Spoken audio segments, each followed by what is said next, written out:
Fencing విజేత పబ్బతి చిన్మయి శ్రేయకు ఘన సన్మానం. కార్యక్రమంలో పాల్గొన్న ఎన్ఎండి ఫిరోజ్.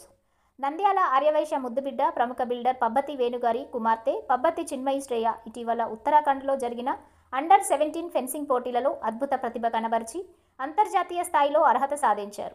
ఆమె విజయాన్ని గుర్తిస్తూ నంద్యాల జిల్లా ఆర్యవైశ్య సంఘం అధ్యక్షుడు మరియు Vasavi Jagruti international club charter governor Bingumalla Shyam Sundar Gupta ఆధ్వర్యంలో అభినందన సభ నిర్వహించబడింది. ఈ సందర్భంగా నంద్యాల తెలుగుదేశం పార్టీ జిల్లా ప్రధాన కార్యదర్శి ఎన్ఎండి ఫిరోజ్ గారి చేతుల మీదుగా పబ్బతి చిన్మయి శ్రేయను ఘనంగా సన్మానించారు.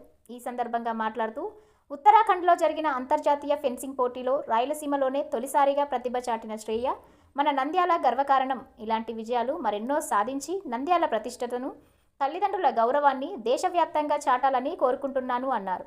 అనంతరం శ్రేయకు శాల్వా కప్పి సన్మానించారు.